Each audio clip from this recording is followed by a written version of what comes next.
Muchísimas gracias, espero que la estén pasando bien. Comenzamos el último tramo de este congreso. Es un verdadero honor para el IAEF recibir al presidente de la Corte Suprema de Justicia y presidente del Consejo de la Magistratura del Poder Judicial de la Nación, el doctor Horacio Rosati, a quien lo recibimos con un fuerte aplauso.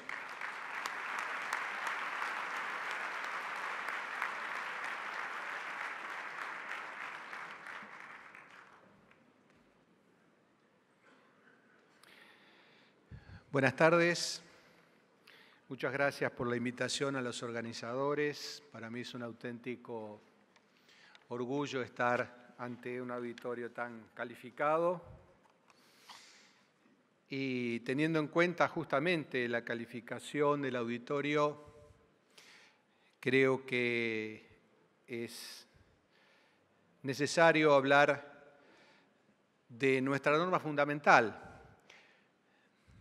de la Constitución argentina, de la filosofía de la Constitución argentina y de la filosofía no solamente política, sino económica, y qué principios se derivan de esta filosofía y qué rol cumplen los tribunales, deben cumplir los tribunales en la Argentina y en particular la Corte Suprema de Justicia de la Nación. Normalmente cuando hablo con empresarios, intento remarcar el valor de la Constitución, porque hay normas jurídicas que pueden estar vinculadas con nuestra actividad o no. Hay normas jurídicas que pueden incidir en nuestra vida cotidiana o en alguna ocasión en nuestras vidas y otras no, pero la Constitución sí. Porque la Constitución es la norma fundamental, es el techo debajo del cual todos los argentinos vivimos y debemos respetar. Y nuestra Constitución, que es una de las 4 más antiguas del mundo,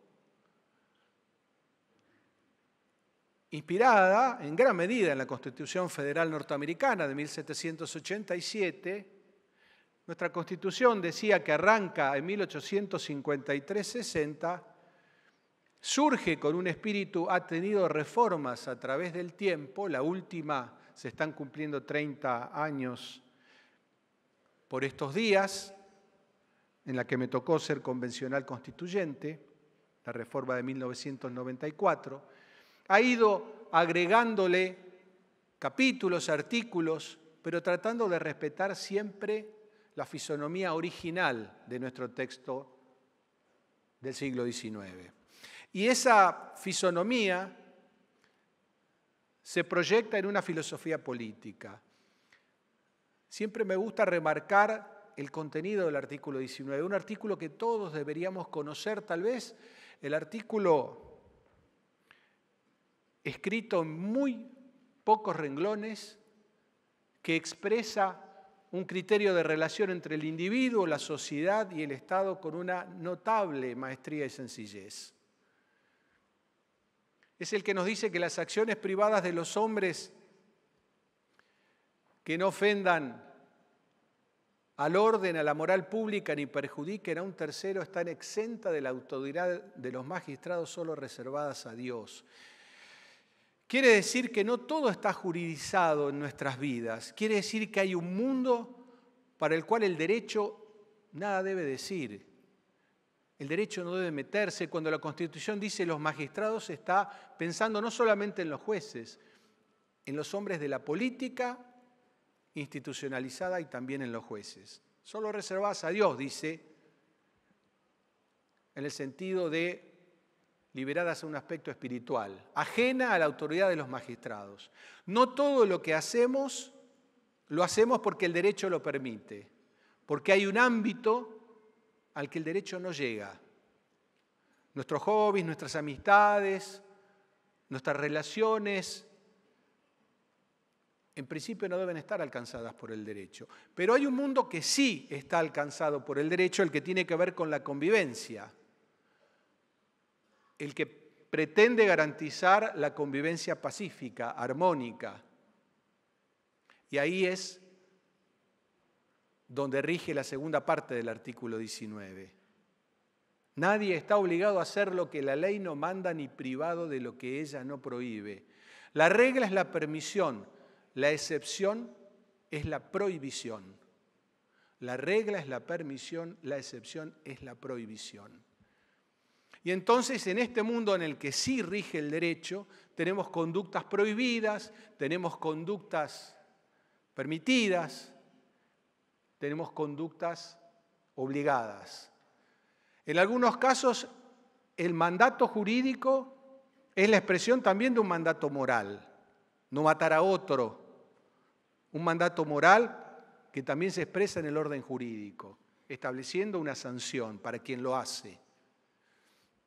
En ocasiones, el mandato jurídico no está vinculado con un criterio moral. Estacionamos el auto a la derecha, pero podríamos hacerlo a la izquierda si la norma dijera lo contrario. Ahí hay una cuestión de conveniencia, no hay una cuestión ética.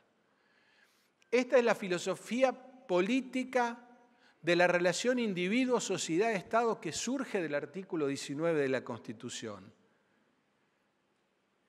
regida por principios interpretativos que se proyectan a todas las actividades que regula el derecho. El principio de juridicidad, el principio de igualdad y el principio de razonabilidad.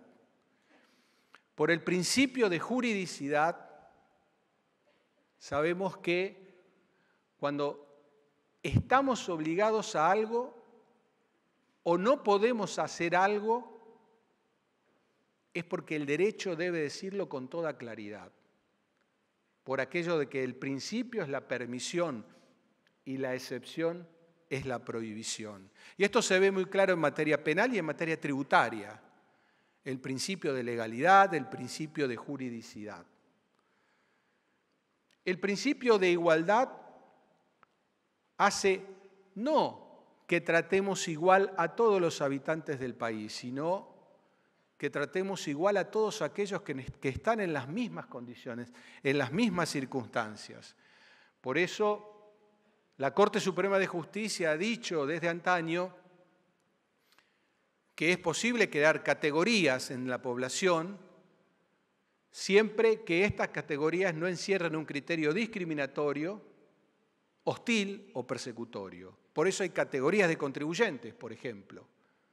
Por eso la reglamentación sobre los menores no es lo mismo que sobre los mayores.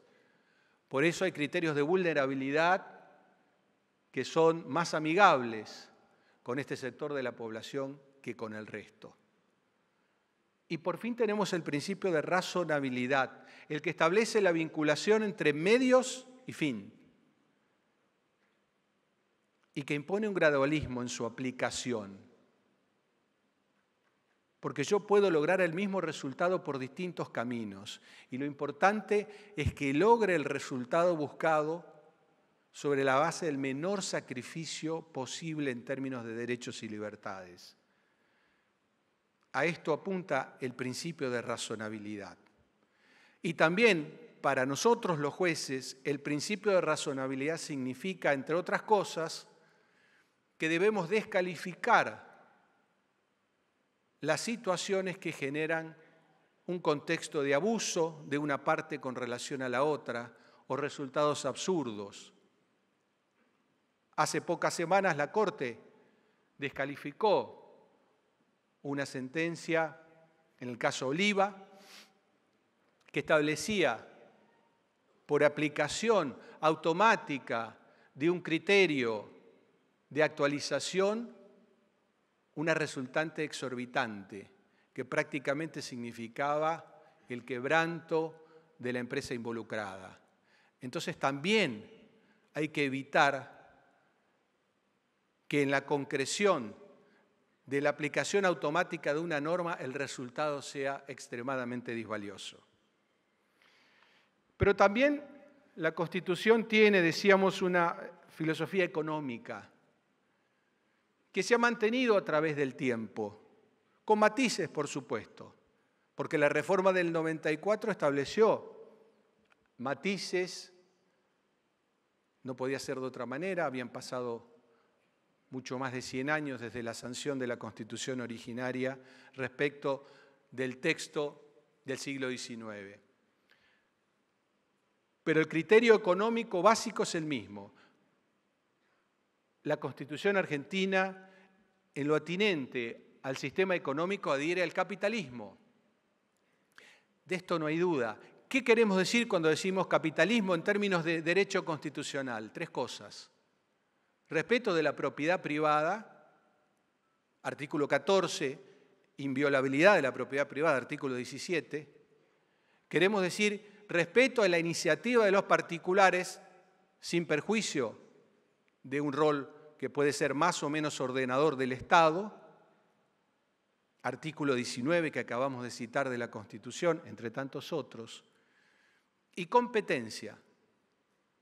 Competencia sobre la base de la igualdad real de oportunidades, para evitar que quienes largan la carrera en una posición de ventaja puedan proyectar esta ventaja en su experiencia concreta con relación al resto de la comunidad. Artículo 42, por ejemplo. Por eso la competencia hay que defenderla, como dice el artículo 42 de la Constitución, y este es un rol importante, porque muchas veces la competencia no se regula sola y la igualdad real de oportunidades no se concreta por generación espontánea. Estos 3 pilares que fundamentan la filosofía económica de la Constitución argentina se han mantenido en la reforma de 1994. Es un sistema capitalista que tiene un rostro humano desde la perspectiva de esta igualdad de oportunidades que no solamente está en el artículo 42, sino también en el artículo 75, inciso 23, entre otros. La reforma del 94 ha venido a establecer estos matices que no traicionan, sin embargo, el espíritu básico del sistema económico argentino. Incorpora también la reforma el concepto de desarrollo, no solamente crecimiento, no solamente es una cuestión que debemos medir en términos económicos. El concepto de desarrollo desarrollado justamente por la Organización de Naciones Unidas incorpora para medir la vivencia de los distintos países y compararlos, educación, salud y yo agregaría calidad institucional. La calidad institucional que supone respeto de la división de poderes, independencia del poder judicial, publicidad de los actos de gobierno, respeto de la libertad de expresión en el máximo nivel posible. Calidad institucional, salud, educación y crecimiento económico son los 4 factores que permiten hablar no solamente de un crecimiento, sino también de un desarrollo económico, de un desarrollo con sustentabilidad, como lo dice la Constitución también en el artículo 41.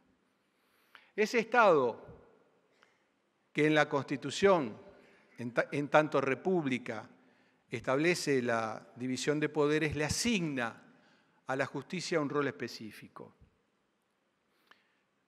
Suele plantearse, y nosotros lo vivimos como jueces cotidianamente, esta dicotomía entre la política y la justicia, el político y el juez.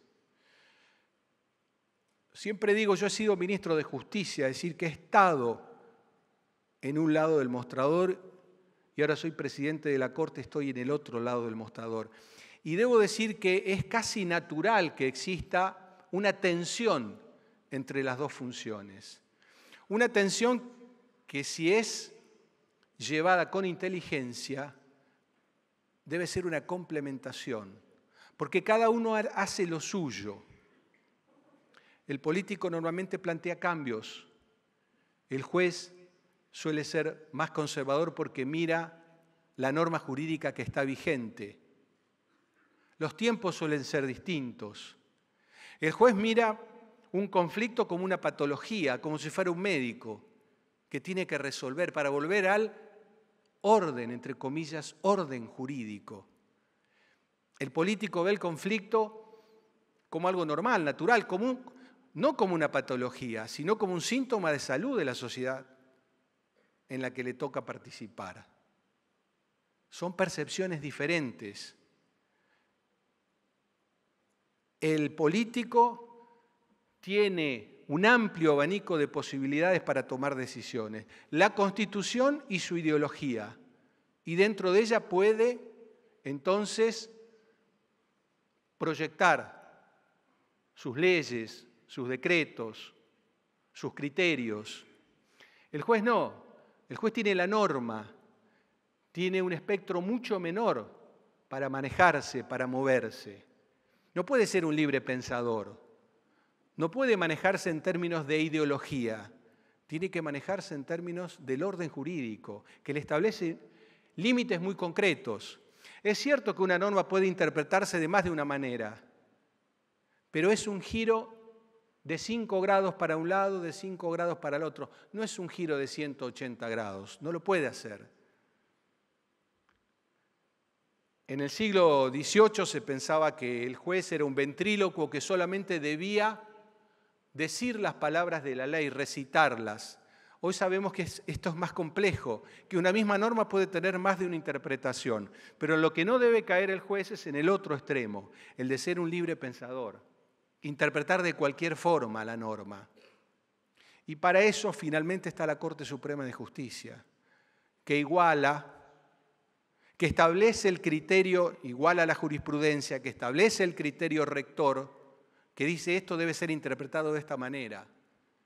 Porque en algún momento hay que ponerle fin a la controversia, incluso a la controversia dentro de los propios jueces. ¿Para qué? Para brindar seguridad jurídica, y la seguridad jurídica son reglas claras de juego. Ese es el fundamento central, el objetivo central de funcionamiento de la Corte Suprema de Justicia de la Nación en nuestro país. Ser un tribunal de garantías constitucionales, decir la última palabra sobre la interpretación de las normas, poner fin a los conflictos con criterio ejemplarizador hacia los tribunales inferiores. A veces se hace difícil. ¿Por qué? Porque si bien nuestro sistema judicial y el sistema de la Corte originariamente en la Argentina, en 1853, fue tomado del sistema norteamericano, de la Corte Federal Norteamericana, hoy la Corte Federal Norteamericana resuelve anualmente aproximadamente 100-120 casos. Y nosotros en la Argentina resolvemos anualmente, es decir, en el mismo periodo, aproximadamente 10.000, 11.000 o 12.000 casos. Y lo hacemos con el mismo personal. Yo llegué hace 8 años a la Corte y es la misma cantidad de personal. Creo que hay algunos empleados menos. Digo porque después viene el ministro de Economía para que no nos quiera recortar los cargos que tenemos. ¿Por qué hay tantos fallos anuales? Porque cada vez más son los casos que llegan a los tribunales, porque cada vez más se judicializa la sociedad, porque cada vez más se judicializa la política, porque muchas cuestiones que deben ser resueltas por los estamentos representativos no son resueltas por los estamentos representativos y son presentadas ante un tribunal de justicia. Tiene que quedar claro que nosotros, los jueces, no decimos, hoy me levanté y quiero resolver un caso. A nosotros el caso nos llama, es un expediente. No lo inventamos, lo plantea un actor, lo resiste un demandado y nos llega después de cierto tiempo de tramitación. Pero en ocasiones, porque los problemas son nuevos, porque los problemas son viejos, pero las soluciones no están a la altura de las circunstancias, o por otros factores, lo cierto es que cuando los poderes representativos no resuelven, no solucionan un tema, el tema se judicializa y cada vez más es la judicialización. Cuando yo llegué a la Corte, insisto, hace 8 años más o menos, entraban al tribunal 15.000 casos anuales. Hoy entran 32.000. Por esto que decimos, la judicialización. ¿Y el juez qué hace normalmente? Espera la respuesta política cuando ve que hay una posibilidad de resolución.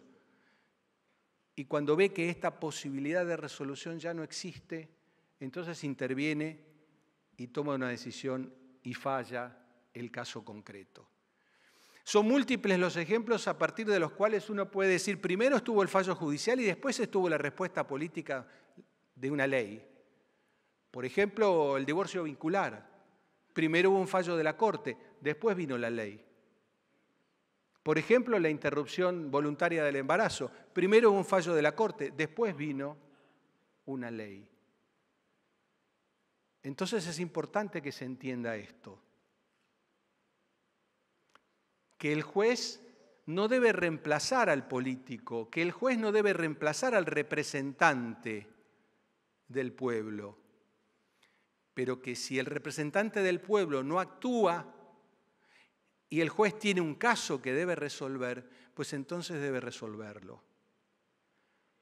Pero lo deseable en un sistema democrático es que los poderes representativos puedan resolver esas cuestiones. Luego de un debate, de una participación amplia, donde intervengan todos los sectores involucrados de la sociedad.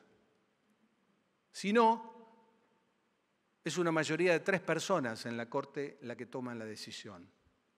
Y nosotros no tenemos vocación por tomar decisiones trascendentes para la vida de un país,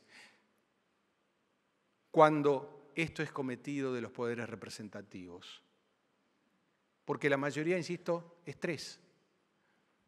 La mayoría es 3. 3 personas es muy poco, por más sabias que estas pudieran ser. Pero insisto, cuando esto no ocurre, entonces los jueces tomamos las decisiones que debemos tomar. En definitiva, lo que debemos todos tener claro, que las reglas de juego están, que las reglas de juego de todo este juego, más allá de todas las modificaciones que pueda haber, están desde hace más de 150 años, están en la Constitución Nacional. La Constitución establece qué debe hacer cada uno. La Constitución establece el margen de libertad que todos tenemos para movernos. La Constitución establece cuáles son los límites del Estado con relación a la sociedad, a la actividad privada. Los límites frente al ejercicio de los derechos, la libertad de expresión, el derecho al honor, la vida, la propiedad, el comercio, la industria, el trabajar, el ejercer industria lícita, el de asociarse.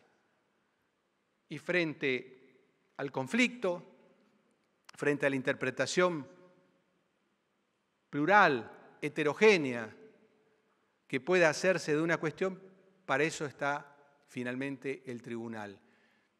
No hay que empezar por la justicia, hay que empezar por los poderes representativos y terminar con la justicia.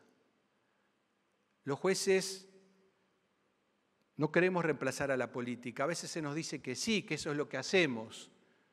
Y nosotros lo que decimos es, pero tenemos un caso, no lo inventamos. Y esperamos y como no se resolvió, entonces debimos hacerlo. Y sabemos que por lo menos la mitad de la población no va a estar de acuerdo con lo que decimos y a veces ni una mitad ni la otra está de acuerdo con lo que dice un juez.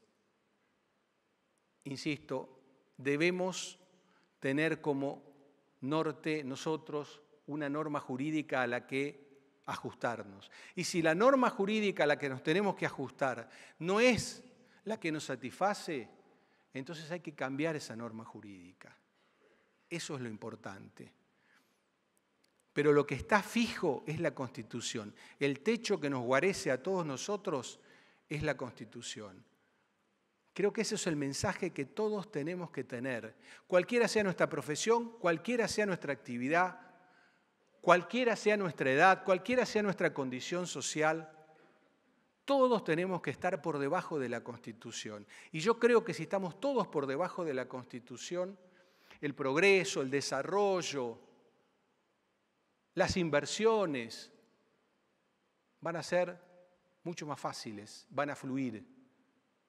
Porque lo que se espera siempre de un país es que no cambie las reglas de juego, sino que las respete, la seguridad jurídica. Para eso están los tribunales y para eso está la Corte Suprema de Justicia de la Nación. Y esperamos, y todos los días cuando nos levantamos hacemos votos para que esto sea posible, ojalá podamos estar a la altura de las circunstancias. Muchas gracias.